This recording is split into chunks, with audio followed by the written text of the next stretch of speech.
Mais les gars, c'est quoi cette dinguerie officielle? Le deuxième but du Paris Saint-Germain, les frérots, aurait dû être annulé, les gars. Regardez-moi ça. Les gars, vous allez voir les lignes et tout, etc., etc., les gars.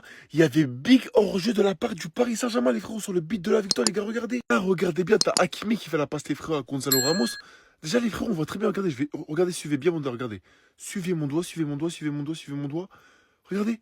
Regardez, les gars. Un hors-jeu, les frérots, d'au moins, les gars. Au moins 5 centimètres. Et le pire, hein, c'est qu'ils ont même pas parti consulter la VAR. Je vous dis, les frérots, c'est vraiment vrai. Regardez, t'as un arbitre officiel qui a dit quoi? Il a dit but de Paris, invalidé, erreur fatale de la VAR. Ils ont tiré après le but et quitté le pied d'Hakim bref, pour le centre sur Sergio Ramos. Les frérots, j'aurais même plus à parler carrément. Alors qu'au moment où le ballon quittait le pied d'Hakimi, Ramos était hors jeu, les gars. Regardez. Les frérots, je crois, sur cet angle-là, on va mieux voir, les gars. Regardez.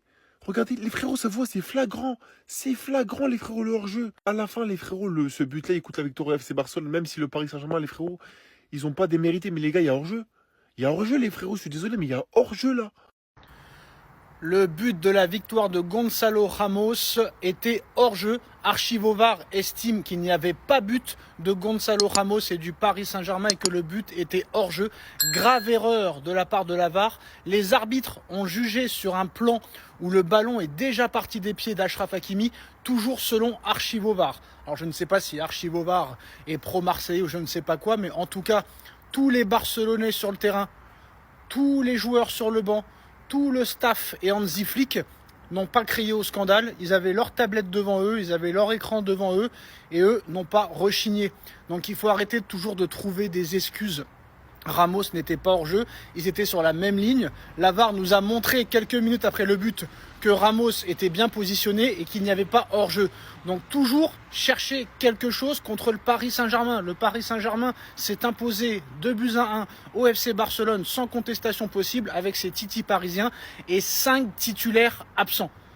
Continuez les haineux, vous ne pourrez pas nous enlever notre victoire. Parce que si on commence comme ça, on va prendre toutes les vidéos de tous les matchs de l'histoire du football et compter les erreurs du Barça, du Real Madrid et de tous les autres clubs. Si c'est comme ça que vous voulez jouer, on va jouer. On va revenir sur le Barça PSG de 2017 où il y a eu 18 erreurs de la part de l'arbitre. Non seulement là, il n'y a pas d'erreur et ça fait des enquêtes et ça accuse de choses qui ne sont pas réelles. Donc stop. Apparemment, la VAR aurait fait une erreur et alors, la défaite, on la prend. Archivovar affirme que le but victorieux du PSG n'aurait pas dû être validé. L'image choisie par la VAR n'était pas la bonne. Apparemment, ils ont utilisé cette image-là, alors que le vrai moment, c'est ici. Et Gonzalo Ramos, bon, je suis même pas sûr qu'il soit hors jeu. Et vous savez quoi? Moi, ça me dérange pas. Je prends. Parce qu'au moins, si on se voyait trop beau, ça va nous faire redescendre sur terre. Comme il l'a dit Hansi Flick, on a vu le niveau du PSG aujourd'hui. Et je suis sûr qu'on peut jouer comme ça aussi, parce qu'on joue pas comme ça encore. On n'est pas à leur niveau. On n'est pas encore au niveau des champions d'Europe qui étaient privés d'au moins 3 des titulaires, si ce n'est 4. Vitinha, il a raison. Je pense que nous avons envoyé un message important ici aujourd'hui. Bon, j'ai pas aimé le petit pic qu'il a envoyé à Pedri là. Ça peut arriver qu'il y ait ce type de déclaration avant un match. Nous, on en a rien à foutre. Mais les gars, la vérité, c'est que je sais pas qui va les empêcher de faire le back-to-back. Parce qu'aujourd'hui, devant, ils ont aligné Barcola, Mbaye, Mayoulou. Milieu de terrain, il y avait Zahir Emery. Waouh, je sais pas ce qui lui est arrivé, lui. Je ne sais pas qui va les prendre. Je ne sais pas qui va les faire tomber. Parce que c'est juste trop fort ce qu'il propose. Donc encore une fois, cette défaite-là, je prends tous les jours. Nous, vous en pensez en commentaire, les gars, n'hésitez pas à vous abonner, vous êtes des bons, nous, on avance. Les gars, quand j'ai vu le but de Gonzalo Ramos, pour moi, il y avait hors-jeu. Je me suis dit, oh, il va annuler le but. Archivo VAR estime qu'il n'y avait pas but du PSG, hors-jeu. Grave erreur de la VAR. Les arbitres ont jugé sur un plan où le ballon est déjà parti des pieds de Hakimi. Toujours selon Archivo VAR. En fait, les gars, et même quand on regarde le match, tout le monde sait qu'il y a hors-jeu. Mais en fait, là, un truc à dire, t'as vu? La VAR. Vous savez que c'est haram de juger. Il n'y a que Dieu qui peut juger. La VAR. Vous êtes qui pour juger, vous? Hein? En plus, tu juges mal. Tu juges mal. Prière? François? Vas-y. Non. Voilà, non. Ça va? Ça va 2 minutes. Wallah. Ça va 2 minutes. T'as capté? Vous, on en a marre de vous toujours la VAR. Vous avez fait la VAR. Ça nique le suspense du football. Mais quand il y a la VAR aussi, vous faites mal les bails. C'est quoi votre problème? Des matchs comme ça, match nul, même si c'est une défaite pour nous, mais au moins, pas des buts à la dernière minute. On n'est pas l'Atlético Madrid, nous, en fait.